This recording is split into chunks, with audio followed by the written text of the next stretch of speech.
की इज्जत को बचाते हैं और वो हरामजादा बहन बेटियों की इज्जत को लूटता है। लेकिन वो कह रहा था कि मैं राज की बातें बताऊंगा।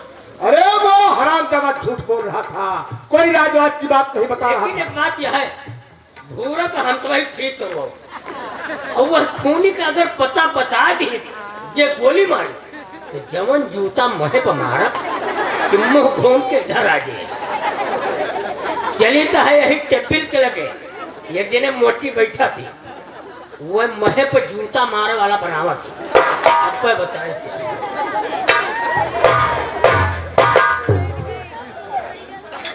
ये क्या होने जा रहा है, ये क्या होने जा रहा है भगवान?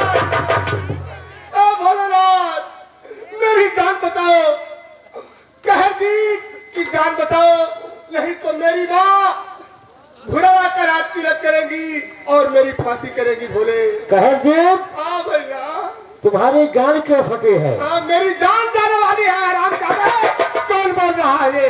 तुम्हारा दुश्मन। कौन है रे मेरा दुश्मन? नाम नहीं बताऊंगा बेटा। साले मिल जाओगे तो मैं तुझे पीछे से गोली मारूंगा, भंभाड़ा आगे निकालूंगा। भोलेनाथ, एक बार मेरी जान बचा लो, एक बार बात हो मेरी बात। मैं पापी हूँ? नहीं भगवान, मैंने तो कोई पाप नहीं किया। हाँ, आप तो सब जानते हैं, अंतर्यामी है, जो कुछ है सब जानते हैं, लेकिन मेरी जान एक बार और बचा लीजिए बस। क्या कहर जी से पंगा? कहर जी की बात को इनकार है?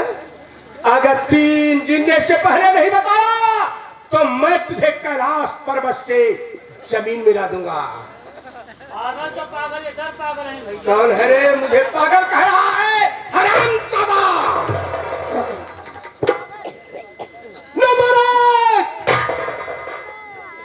2 और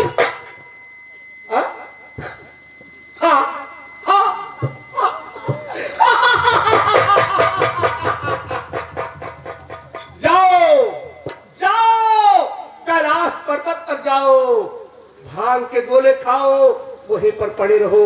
अब हमें तुम्हारी भी जरूरत नहीं पड़ेगी। जाओ।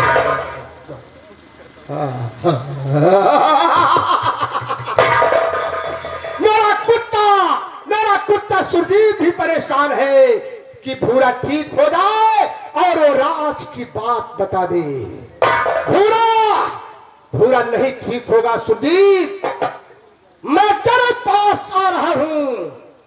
तेरे पिता के खून का इल्जाम भूरा को लगाऊंगा, तेरी बहन नाना के अपहरण का इल्जाम भूरा को लगाऊंगा, तेरे हाथों भूरा का खून करवाऊंगा, तुझे मैं अपना मोहरा बनाऊंगा। सुरजीत, आ रहा हूं, तेरे पास आ रहा हूं।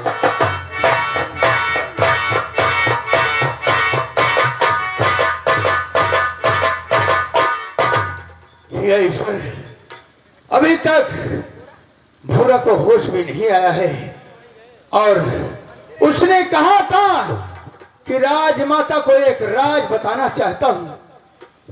वो पता नहीं कैसा राज बताना चाहता था। ईश्वर, मेरे पिताजी को गोली मार दिया गया, मेरी बहन का कोई पता नहीं लग रहा है, न जाने कौन सी दुनिया में वो चली गई। मैं बिल्कुल अकेला तन्हा रह गया हूं। ऐसा लगता है कि जैसे दुनिया में मेरा कोई है ही नहीं है, मैं किसी का नहीं हूं, न बहन है न बाप है, मेरी खुद की जिंदगी अपने लिए बोझ हो गई है। मैं किसके सहारे जीऊं, कहां जाऊं? इससे तो अच्छा है इस जिंदगी से छुटकारा ले लिया जाए। क्यों ना मैं अपनी आत्महत्या कर लूं? न दुनिया में रहूंगा और न सोचूंगा और न किसी के लिए रोऊंगा। बहन मैंने तेरा भाई भी आज दुनिया से जा रहा है।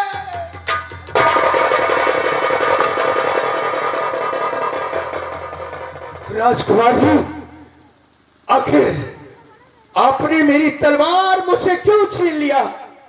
क्या बात है? सेनापति जी, आत्महत्या करना पाप होता है। आप अगर मेरे सेना रियासत में नहीं रहेंगे, जब दुश्मन मेरे किला पर चढ़ाई करेगा तो आखिर मोर्चा संभालने कौन जाएगा? कौन जाएगा?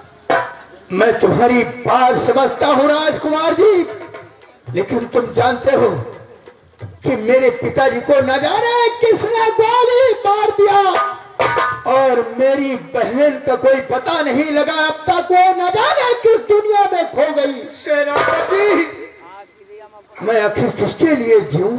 जिसने आपके पिताजी का खून किया है, आपकी बहन नैना का अपहरण किया है, उस कातिल को मैं जानता हूं। आप जानते हैं? तो फिर बताइए, आप उस कातिल के बारे में क्या जानते हैं राजकुमार जी? बताइए उसका नाम।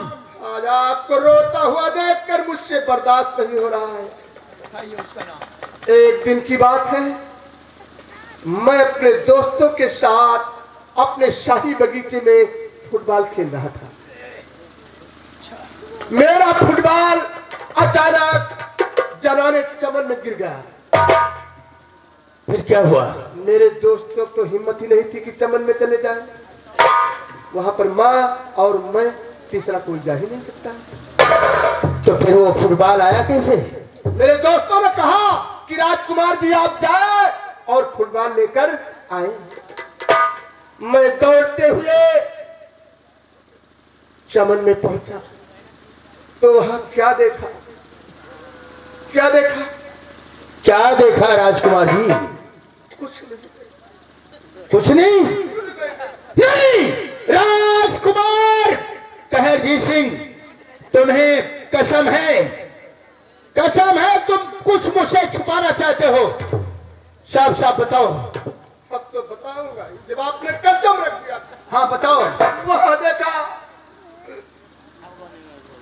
मेरी माँ, मेरी माँ हाँ, तुम्हारी माँ डाकू भूरा की बाहों में समाई हुई थी। नहीं राजकुमार जी, ऐसी गंदी जुबान से ऐसा शब्द अपनी माँ के लिए कहते हुए तुम्हारी जुबान सर के गिर जानी चाहिए थी। कोई न्याय की दाता और रियासत की माता है, उन्होंने गरीबों और मजलूमों को न्याय दिया है और आज तुम उन्हें गाली दे रहे हो। नहीं, मुझे विश्वास नहीं आता तुम्हारी बात पे। मैं जानता था कि आप यही कहेंगे, लेकिन मैं ब्रह्मा विष्णु महेश की कसम खा के कहता हूं सेनापति, मेरी माँ पूरा की बाहों में समाई हुई। मैं क्या हुआ? दौड़ते हुए अचानक पहुंचा। मेरी माँ ने जब मुझे देखा तो मेरी माँ शर्मा गई, मुझसे हाथ जोड़कर कहा, बेटा कहरजी, ये बातें किसी से नहीं बताना, नहीं तो दरबार में बहुत बदनामी होगी। क्या हुआ?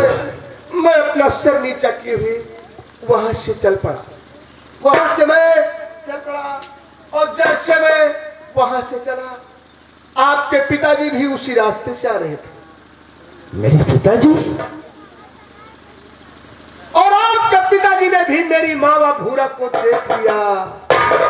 जब मेरी माँ ने आपके पिताजी को देखा तो भूरा से कहा, क्या कहा? प्यारे भूरा, इस बुढ़े को गोली मार दो, इसने सब कुछ देख लिया है, नहीं तो दरबार पहुंच गया तो मेरी रियासत में मुंह दिखाने के काबिल नहीं रहोगी। बस भूरा ने आपके पिताजी को वहीं पर गोली मार दी। नहीं नहीं राजकुमार जी, नहीं, तुमने मुझे भूरा के बारे में क्या बता दिया? मैंने जो बताया वो सही बताया। और मेरी माँ ने कहा, चले जाओ इसके घर, गांव तुलसीपुर, इसके एक जवान बेटी है जिसका नाम है नैना। नैना के साथ जो भी मर्जी सो करके उसका भी अपहरण कर दिया। मैं सब सुनता रहा। आज आपको रोता हुआ देखकर मुझसे बर्दाश्त नहीं हुआ, क्योंकि आप मेरे सेना के वफादार सेनापति हैं। अच्छा किया राजकुमार जी, अच्छा किया तुमने उस हरामजादे का नाम बता दिया और उसके कारनामों को मुझसे बता दिया। हरामजादे भूरा, तू कुत्ते की मां, तू उस बीच सड़क पर मर जाता। हरामजादे, मैंने तेरी जिंदगी बचाने के लिए वहां से उठा करके राजमाता तक तुझे पहुंचा और तूने उसका मुझे ये इनाम दिया। पूरा डाकू, जब से मैंने तुम्हारे बारे में सुना है, आंसू नहीं, आंखों में खून का सैलाब सवार हो गया है। राजकुमार जी, अगर ऐसी बात है तो मैं उस हरामजादा भूरा को जिंदा नहीं छोड़ूंगा। सेनापति, वो हरामजादा डाकू का बच्चा अभी अस्पताल में एडमिट है। अस्पताल को हम चारों तरफ से नाकाबंदी करवा देते हैं। हाँ, जिस तरफ से निकले हरामजादा भूरा जिंदा बचकर जाने न पाए। राजकुमार जी, तुम मेरा साथ दोगे? चलो अस्पताल को घेरवा लो और उस भूरा को ढूंढ निकालते। चलिए सेनापति, चलिए चलिए। सिपाहियों, चलो तुम लोग कहाँ मर गए? चलो अस्पताल को चारों तरफ से नाकाबंदी कर दो। आइए भोला के होश आया। महारानी बाजुओं की सहारा से भोला को हॉस्पिटल से बाहर निकाला।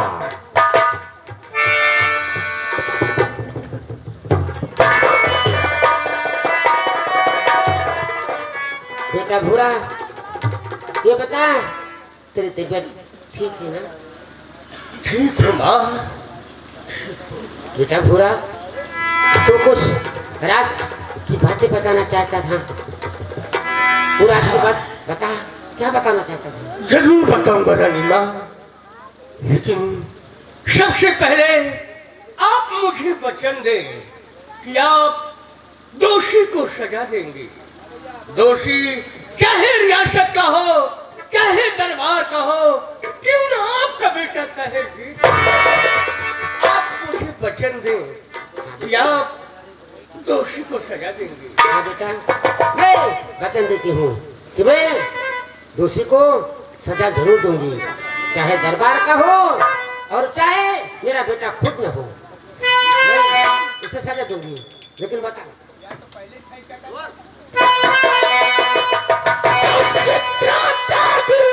वहीं पर